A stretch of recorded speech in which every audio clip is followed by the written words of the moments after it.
I clar, si dius performance, no és el mateix performance en el 60, en el 70, que el 2020, no? I ara avui en dia està un poc ahí. Al final és fer un acte, no? I dins d'aquest acte, per a mi ha de ser un acte artístic. I per a que sigui acte artístic, ha d'alguna manera manejar algo en la gent que està mirant-ho. I en això, per a mi, ja és performance.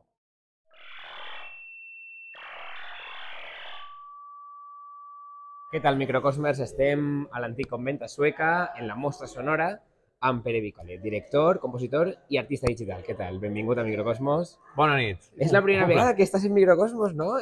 No. Un dia arribant a una òpera...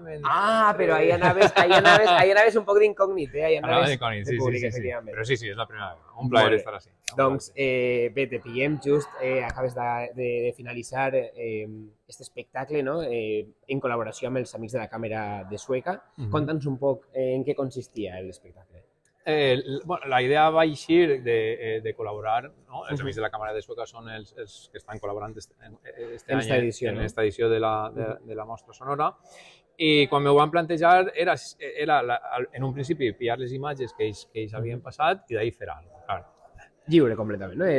Sí. Tens aquestes imatges, tu endavant. Sí, endavant. I, bueno, a poc a poc hi hagueren ahí unes reunions i a poc anarem decidint, no? I al final ha quedat el que ha quedat, no? Que ha sigut com un discurs que va des del cercle fins al quadrat, bueno, fins al rectangle, que és el mateix que de la càmera pilla, no? Com l'objectiu fins que tu finalment això ho veus en un quadrat, no? I tot el que passa digitalment en les dades que passen des de lo que veus analògic hasta de fet, lo digital. Per a tu, com a creador, ha de ser... A mi em sembla molt interessant el fet de t'arriba un primer estímul que és una fotografia, unes fotografies, i a partir d'ahí tu has de crear. Vull dir, podria ser un plantejament completament diferent, no? Però correcte, tu vas triar aquest camí.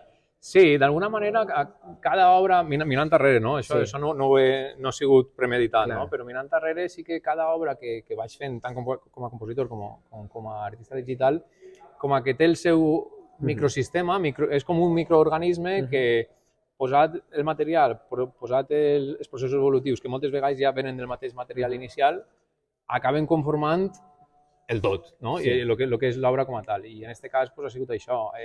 Vaig pillar certes fotos, d'aquestes fotos vaig extreure certs píxels, aquests píxels me van donar els datos de RGB, de roig, verd i blau, i segons això ja he derivat l'estructura, he derivat els glitch que hi havia tant de vídeo com de so, i a partir d'ahir ha anat tot un poc, no?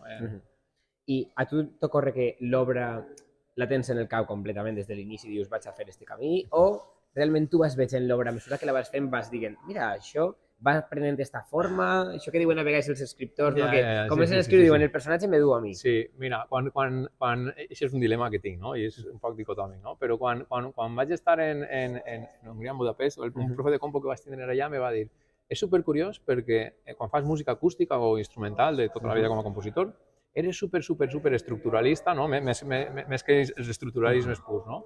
Però quan fas música electrònica és completament el contrari. Te deixes portar. Te deixes portar. I clar, i ara estic, 10 anys després, 12 anys, no, 11 anys després, estic com, d'alguna manera, hibridant aquests dos corrents, no? De que quan estàs fent l'electrònica, i clar, i més a dia d'avui, que al final tot és programació, tots són datos, tot és digital, aleshores, clar, per a mi és com diríem, és impossible no ser estructuralista perquè les dades estan ahí i al final és com, per molt que vulguis fer obra oberta, al final sempre està tancat, comença i acaba en un moment, no? Volia aprofitar també per preguntar-te, perquè se m'ocorren tantes coses per preguntar-te, tu que estàs tan en contacte amb aquest món, el fet d'allò que sempre s'ha comentat respecte a la música electrònica o electroacústica o música amb suport electrònic, que és la performance. El moment en el que, perquè nosaltres estem acostumats a anem a un concert, vegem els músics, potser en l'escenari, van tots vestits d'una manera. Eixa part de performativa, tu com la vius? O quina reflexió tens al respecte? On realment no tens... No, sí, el problema és que tinc moltes reflexions al respecte. Perquè, clar, ja la mateixa paraula ja... O sigui, vaig intentar contestar-te, però probablement quan arribem al final de la contestació no t'hauré contestat, no? D'alguna manera, la paraula performance implica una època, que és quan naix tot el happening, no? I i anem a dir que aquesta apertura, no? que hi ha cultural, artística a diferents països. No? I clar, si dius performance, no és el mateix performance en els 60, en els 70, que el 2020, no? I ara avui en dia està un poc ahí. Al final és fer un acte, no? I dins d'aquest acte, per a mi ha de ser un acte artístic. I per a que sigui acte artístic, ha d'alguna manera manejar algo en la gent que està mirant-ho. I en això, per a mi, ja és performance.